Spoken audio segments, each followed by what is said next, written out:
Welcome, golf fans, pursuers of knowledge and the almighty dollar. This is your golf guru bringing you the 2023 ZOZO Championship. This is going to be a preview show. I'm going to give you some DFS picks. We're going to talk about some of my bets. And I apologize, I'm getting out this really late, especially because these guys will be teeing off Wednesday evening. So note to self, I believe it's 8 o'clock our time. We'll be at the start of tournament course here in Japan, so they'll be ahead of us. I'm actually going to be giving you my live picks because I have not really. I put a couple teams together, but I'm going to be picking my player pool as we speak. And so you're going to get to see that live, which is a little different. But I wanted to get a quick show out for you guys. I apologize again for being late, but it's just been crazy on my side. So first off, foremost, thank you for stopping by. Give me a few minutes. I'm going to run through this really fast and get you enough information I think that will make you deadly. All right, let's go talk a little golf. All right, so I'm going to skip even the recap. In short, if you were with me last week for the Shriners, I hit the bet 22-1 on Tom Kim. I told you guys for whatever reason. I mean, it was kind of just showing the player pool that a lot of the Asian players I was interested in. That worked out pretty well. Now, I think I had my best team. I had all the guys that were up there except my sixth pick, which I think was Landry, because literally just from pricing, he made the cut, but he didn't do anything. I think he needed like a Tom Hoagie thrown in there. Yeah, doesn't matter. So long story short, it was a pretty good, profitable week for the Shriners, and that is my recap. As I mentioned, we are heading, to the Rising Sun, Chiba, Japan. They are playing a course that we have got to see now a couple times, the Cordia Golf Narshino Country Club. They've been hosting this since 2019, right? Tiger Woods won the inaugural event, and they've hosted some other Japanese events. The course was open in 65 and don't really care about who designed this thing. What you do need to know is it is a par 70 playing at 7,041 yards. It's a little unique. We'll get that on the scorecard about how this kind of layout is. What I've got from I remember was fairways and rough. I think it was a Zoysia, maybe even a Bermuda mix. And then they have two sets of greens, which I'll show you for each hole because of the weather, the way it changes there. And so they'll be playing the bent grass greens, but they also do have a Bermuda. Player field is a no-cut. 78 players will be in this field. So a lot like the WGC events we used to get. I would look at this as just one of those, also the CJ Cup and the ZOZO, where you're going to have a lot of the, guys on the Japanese tour that will be invited to play in this thing. But we have, I think, 7 of the top 20 world ranked. So it's a pretty strong field. I already mentioned Tiger Woods won back in 2019. And then I don't have on here technically it'd be the 2021, where I believe it was Patrick Cantlay won at Sherwood, which was in California. So, because that has nothing to do with this, except it was named the ZOZO Championship. And then Matsuyama won last year at 15 under. As you probably already know, we do not have stroke gain data for this, so we can't do the horses for courses. So we're going to have to rely heavily on some of the custom stat models I have for recent form and ball striking and approach. And then, of course, comp courses we're going to have to lean on a little bit. But we've got to see this enough that we know the type of player that we're going to have to focus on. I've got green size, small and slopey, but I don't have anything for the PGA. Again, they don't give me the sheet that breaks down this course like I typically get. A lot of sand, there's some water. I think I've noted it comes on to play on 3 holes. And then, I guess from what I saw, that these greens, at least in the bent, must run super lightning fast or Augusta National fast is what I have. It is a tighter tree line course. So like I said, the comp courses, we do have quite a few, like Colonial. You got TPC Southwind, we got Harbor Town. There's quite a few courses that we can leverage that, Wailea with the Sony, actually where Matsuyama's won last year, the Sony Open, and then of course he won here. So there's some crossover from that. There is some long par 3s. There's actually 5 par 3s. And they are, of course, defense here. And we do have some weather. I'll talk about that very briefly. And then just what I have here, I like players that good off the tee. I mean, ultimately what this should just say is they need to be amazing ball strikers, good from 175 to 200. And I think I noted that Sergio Garcia at the one time, was a good example, but needed to putt a lot like Hideki Matsuyama. Tiger had, of course, the greatest skill set of all on all fronts. But what we know with Matsuyama is that he's an amazing ball striker and the putter can go or come, hence when he won the Masters. All right, so just real quick, you can get a quick look at the course kind of layout. And what I wanted to just show is you can just see every hole is tree lined. So scrambling is going to come into play. You just have to be very accurate to give you that approach shot in. There is some shorter par fours. I believe off the top of my head, there's three par fives. We'll look at all that. But there's water, as you see, on 6, on 5, little water on 4, 16. But I think where I actually, think it came into play is like 10 up by the green. I'm trying to look here. Just a par three. Water comes on the left side of that par three. And water definitely could come and play on 4, 5, 6. I really wouldn't be. Well, I mean, I guess technically, yeah. So what I say, 3 holes? I'm actually count 1, 2, 3, 4, more like 5 holes. Technically water would come into play. So there you go. A little more additional information. Need to make that change.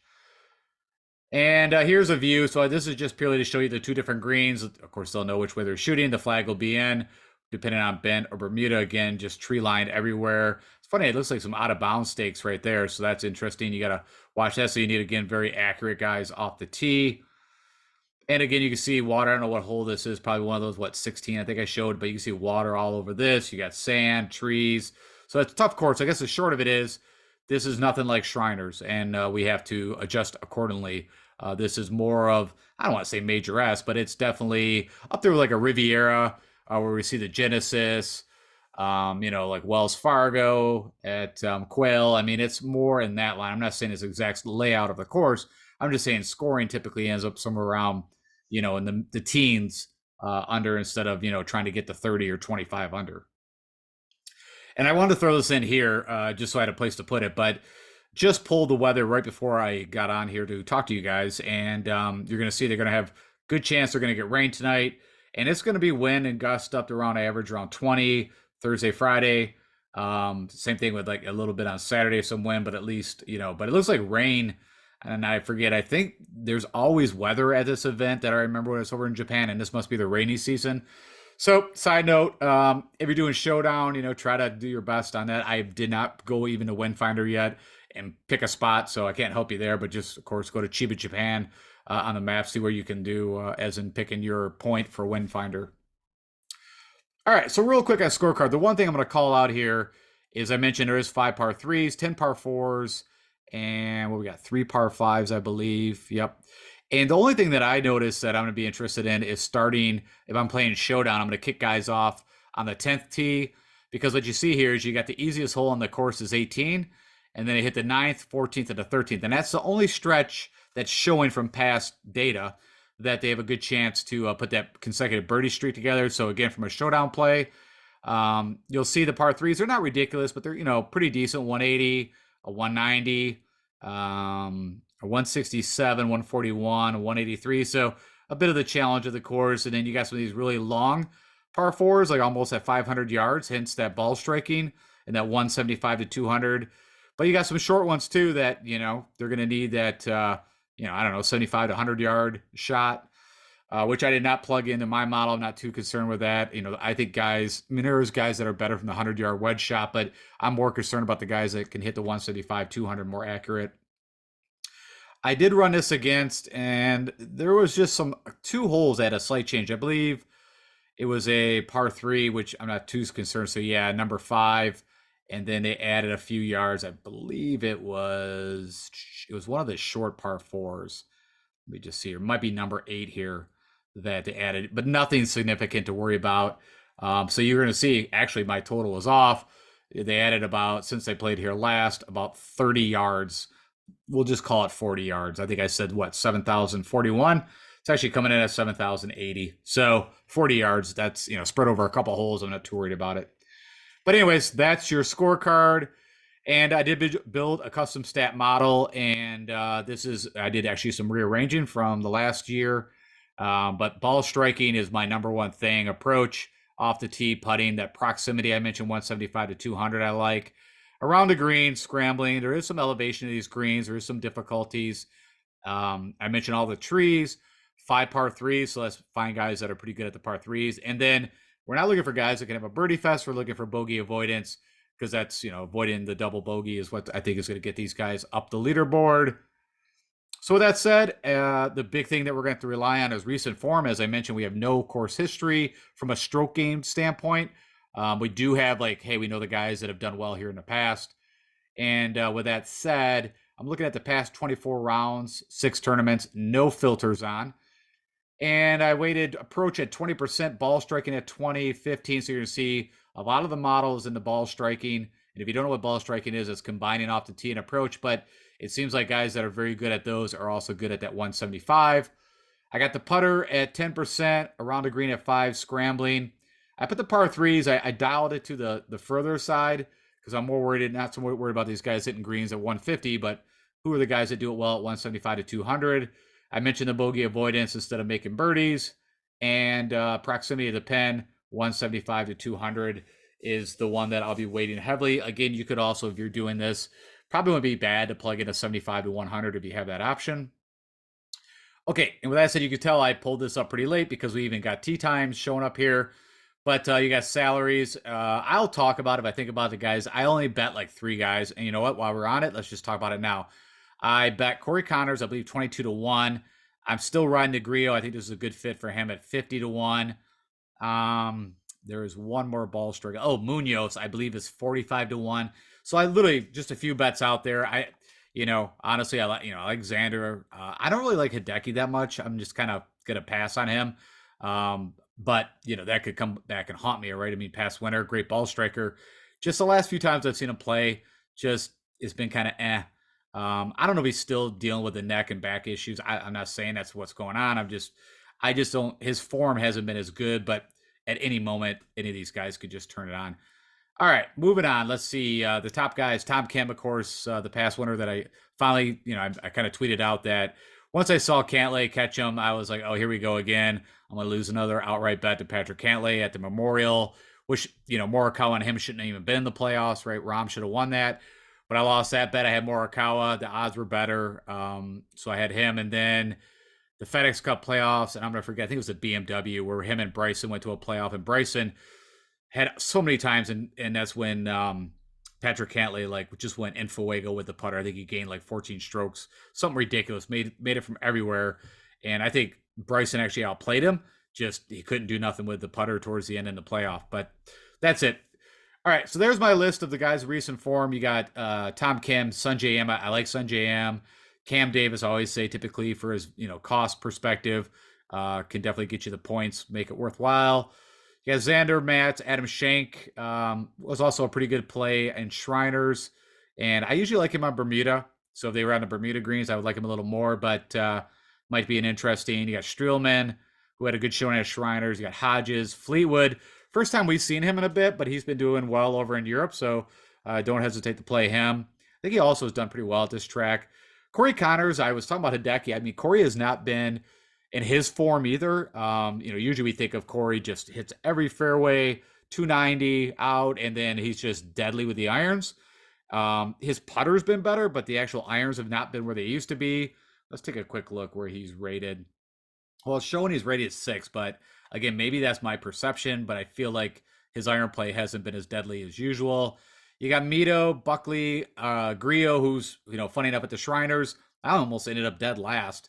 And it was all ball striking. So funny enough, he was actually gaining with the putter, but was not doing so well with the irons. And that's very abnormal. But like I said, we saw, I think it was early spring, Grillo struggled with that, but then all of a sudden his whole game came together and he started to have some good finish.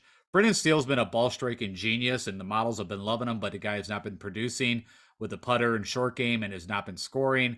Then you got Tom Hoagie, who I mentioned earlier at Shriners, made a pretty good little run there, and I think we ended up 5th if I remember correctly. So he would have been the play I think that you needed to kind of fill in with the Asian players that I was picking. All right, I already mentioned Brendan Steele, but this is the best ball strikers, top 15 ball strikers, past 24 rounds, no filters, and that's all we're looking at is ball striking. So you got Steele, M, Kim. So again, these are all guys that you definitely want to be interested in. Corey Connors, Mito, right? Good showing also at the Shriners. You got Buckley, Shank, Xander, Luke List, who we've been chasing those 100 to 1, 150 odds. I think he's 100 to 1 again. Again, I think it's a good track for him if the putter goes, but it's just been so bad with the putter. You got Grillo, Neesmith. We got to keep an eye on him when he goes to Shriners because I think that now is like a second. I know Cantlay fell back, so we'll say it's a third. But he had like an eighth there, a fourth. Like he's had really good showings at Shriners. So coming off some good form. I think that's his best finish in the PGA, except for Valspar was what, third. So if you give him the second for Shriners, which that's what he ended up, tied for second, that he's coming off really good form. Hodges, Davis, Morikawa, who we've not seen in a while. And then you got Kevin Streelman. Okay, best on approach. Again, another key thing that's going to be good. Mito, funny enough, and this is over a larger sample size, over the past 9 tournaments or 36 rounds. Again, you got Mito, Xander, and Xander, of course, is the favorite. I think he's the most expensive DFS pricing, and I think he's like 6-1 or something ridiculous. You got Tom Kim, Mats, Hubbard, Hodges, Morikawa, Steele, Hoagie, M. So a lot of the same guys just popping up over and over. So all these guys I'm talking about, I think, is who you can use from a DFS play. Also, depending on what you want, if you're on a betting side, as you guys know, I typically do not bet anybody that's under 20 to 1 odds. Again, it's golf. It's typically, smaller field, but typically you got 150 some guys, and at any time they're all PGA players. Good spike, and that's why I'm always chasing the long shot. You got Luke again and Ches Reavie. Again, I mentioned multiple times that he won the Barracuda, so has had a recent win and is really good with the irons. Just usually a terrible putter. And on that note, who's the best putter on bent grass? A lot of this hasn't changed since the last time we talked about this, but Seabass, Haas, Bo Hosler, like I said, he's always good from a showdown play. He'll have that spike day. Mav McNeely, I didn't really get to talk about him from Shriners. From a stroke gain, he was not good at all from off the tee approach and gained I don't know, off the top of my head, 12 strokes with the putter. He did it all with the putter. So I kept avoiding him in showdown because I'm like, at some point, this is not going to sustain. And I felt like he kept that putter going the whole time through. You got Patrick Rogers, the Stanford standout, who's never won and is, again, very up and down from a showdown play. If you're looking at that, typically the putter can be but you can see he's been doing well there. And usually he's a pretty good ball striker. So for that price tag, he's probably not a bad play. Lucas Herbert, a lot like Matt McNeely, from a ball striking perspective, as Shriners did trash, but he just putted lights out. Again, gained 10, 11 strokes with the putter. That's what he did. You got Mac Hughes coming off that recent win. And I'm blanking. I cannot believe I can't think of the tournament. It's just before Shriners. I can't think of the name right now. You got Andrew Putnam, Sungjae M, Scott Stallings, Molinari, Hubbard, Fowler, Shoffley, Ramey, and Svensson. It wasn't the Fortinet. That was by Max. I'm trying to walk through the tournaments now. It's pissing me off that I cannot think of where Mac Hughes won. Oh, well. I'm also trying to run through this real fast for you guys so I can get this show out. Okay, comp courses. I already mentioned where they play the FedEx St. Jude. You got TPC Southwind. You got the Colonial Charles Schwab. So these are all tighter. Funny enough, I think they're all Bermuda tracks, all of these. So there, I'm sure there's one out there that I might not be thinking about that is on bent. But these were the ones that I thought of that I think are the best fit. You got the Sony Open at Wailea. Again, I'm almost 100% sure that's a Bermuda.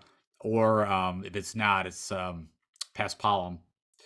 You got the Honda, PGA National, really tough track. Got to be a good ball striker. And the RBC, I'm still, really shocked after the hurricane hit that place, how it kind of went away a little bit from having to be very, the plotter course to, you saw a lot of bombers like Cam Davis, Connors, not Connors, Cameron Young, who did well there. And I was totally kind of not so much on that front, but we will definitely have an eye on that come the next RBC or Heritage.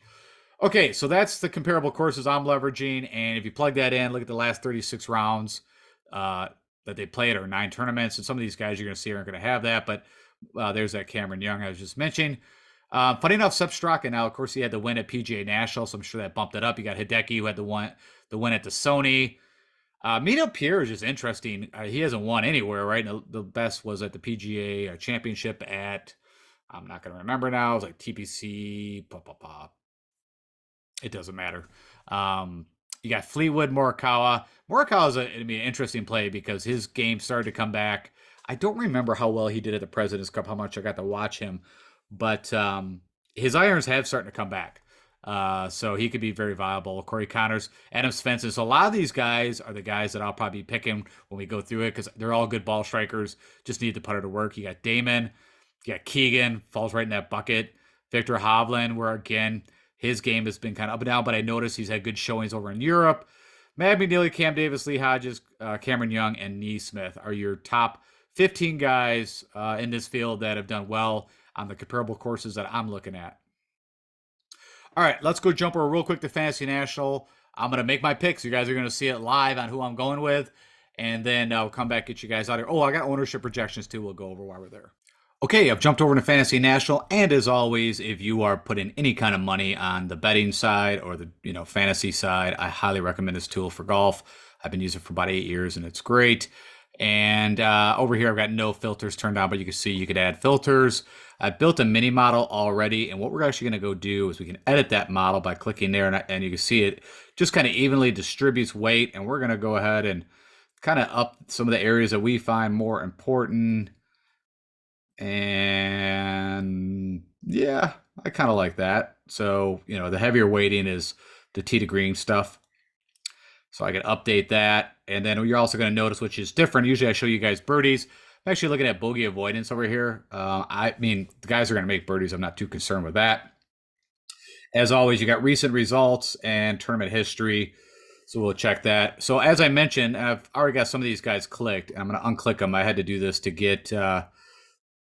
so I could go look at ownership projections. If you don't have guys clicked, they don't allow you to go look, which is kind of interesting. But so I'm going to unclick these guys real fast because we're going to be doing this on the fly. I'm going to pick the top 10 guys. I'm going to try to do it over the spread of, cost, so it helps you guys build some DFS lineups if you want to use what I'm going with. And I think that's probably it. Okay. Hopefully I don't have any of those other guys. All right. So I got a decision. I'm going to move it by price, not by model rank.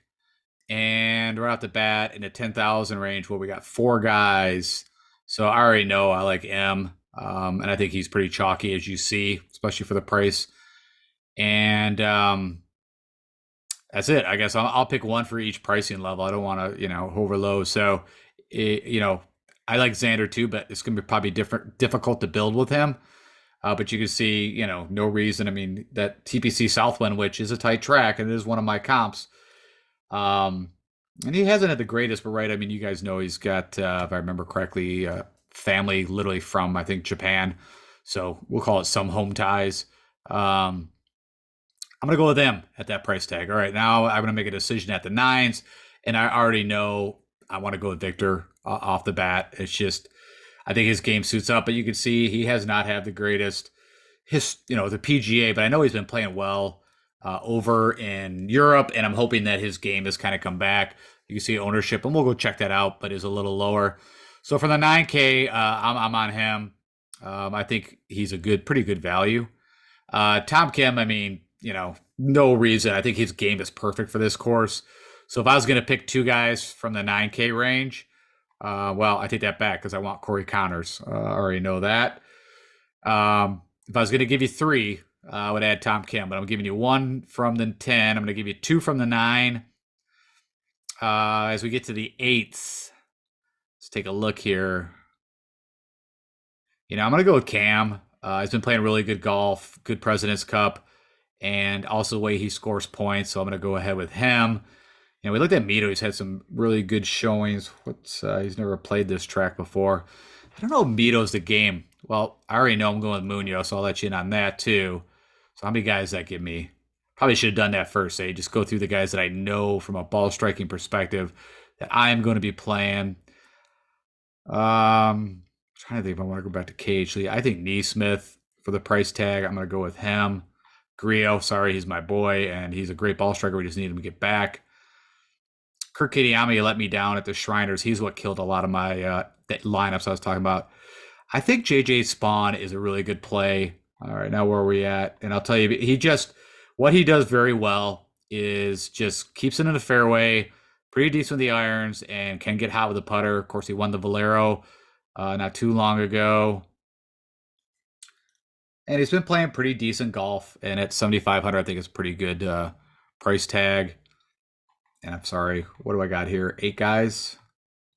All right, I'm gonna give you two more. So I got it down to the 7,000 range. I got to give you two into six, then that's only fair. Aaron Rye had that ridiculous. Was that opening? That wasn't opening. Or what was it? Saturday, where he shot like 8 under. Maybe even Friday. It doesn't matter. I didn't have him in showdown, and that kind of stung me on some of the cash bets I had got. Brendan Steele could be a really good play. Luke Liss, I already mentioned. Kevin Streelman, you see, good on bogey avoidance. Been playing pretty good golf. I'm going to pick him on the lower sevens. I like what he does. Oh, and Svensson, sorry. So I'll give you guys a couple more plays because I do want to give you some in the sixes. I'm just seeing who our options are down here. Adam Long, funny enough, really good ball striker. It looks like he's been having some issues, but I think he could be a good fit here. So from below there, I think I'd go with him. And thinking about the Shankster, as you see, good ball striker. The putter's a problem. Let me just take one more little look. Lee Hodges actually pops in the model. Of course, he's never played here, but 6,700, he could be kind of sneaky. Sam Ryder had an okay Shriners. I plugged him in, I think, on Sunday. I think he shot 5 under, 600. I mean, it's so hard. You can't really go off that. I think Brandon Wu, excuse me, is not a bad price tag. So I'll put in Lee Hodges, and I think that's going to give us 12 guys. All right. So you've kind of seen me build my player pool to some degree, and I'm going to go through these real quick again, and let's go by rank a model just so you see. So Sun JM at the 10,000 spot, you got Corey Connors at the low 9. I like Lee Hodges. Again, this is against my model over the last, what was this pumping, 24 rounds. So recent form. Like Streelman at 7,300. You got Neesmith at 78. Cam Davis at 8,500. You got Griot. I just hope that putter keeps cooking and this gets back. That's kind of shocking that his 175, 200, I think would be very good from that range. Victor Hovland at 9,500. Got Sebastian Munoz, great ball striker. Got Adam Long, who I think can navigate his way around there, and it's just kind of steady. Spawn, I'd look at like those two guys as a condom play, and then Svensson, who I think can score. It's just a putter, and you got to remember, Adam Svensson challenged Henley and Matsuyama at Wailea for the Sony Open. I think he ended up like, I don't know, he fell back on the last few holes. I think he ended up like 7th. Let's go see where he ended up. Yep, not right on the nose. That's pretty good. All right, enough of that. Let's go. That gives you my picks, and then real quick, we're going to look at ownership projections. Looks like 24, almost 2,500 lineups have been put in. So that's what the number I want to look at. That's pretty low, but I mean, I don't think a lot of people have a ton of appetite for the ZOZO. You don't get to watch it a lot, right? Because it's at night, and football's going on, so I get it. But if you want to know, Sanders number 1, chalky. Then you got M, Mats, Morikawa, Mito, Cam Young. You got Kim, and don't let these fool you because this was from earlier. Got Neesmith is up there, Straka, Buckley, Davis. There's my Lee Hodges, Corey Connors, Hoagie, Bradley. I'm gonna scroll down just a little bit. I know Terrell Hatton, pretty low. Could be I think could play well here. I haven't actually looked at what he's been doing in Europe. His PGA Tour 2022 was nothing to write home about, hence why his ownership's a little bit lower. My Adam Long is less than 7% saying. There's Luke. I wanted to see where some of the guys like Griot, where's he coming at? 12. I think we already looked at Connors. Who else was I thinking? I wish that this would have had my guys on it, but that's fine. Svensson, 10%. Trying to see if there's just a guy down here that's low that could be a good play. Patrick Rogers at 4%. Nothing else really that I'm too excited about. Okay. All right. That's it, guys. Let me jump back over. All right, so that was a really quick show for the ZOZO. I told you guys I'm super busy with some other things going on, and again, there's not a lot of attention span, I think, for the golf at this point with the swing season. But I still want to, for my loyalists that have been out there that are still checking this out, and some people, I don't want to say relying on it, but just to kind of probably help you just figure out if your brain's correct where you're going. I'm still trying to do these shows for you. And like I said, I'm going to keep doing it. And it'll get a lot better, back to the quality and standards of what you guys are used to, and that we start the new year. But anyways, do me the honor as always. If you are still with me, click that like button, share with anybody else. If for some odd reason you are watching me for the first time, I apologize. This show is not up to production quality as usual, what I'm doing full time, but usually I put out 3 shows and it's quite a bit different. But I still want to get the information out. And then, like I said, if I can help you with anything, if you got any questions, I am still keep my eye on Twitter, and I'm still on the golf. All right, guys, enjoy the tournament. I guess we get to watch some, for us here in the States, get to watch some evening golf where they'll be there early. And and enjoy the football too this weekend. All right, guys, I'll talk to you next week. Bye.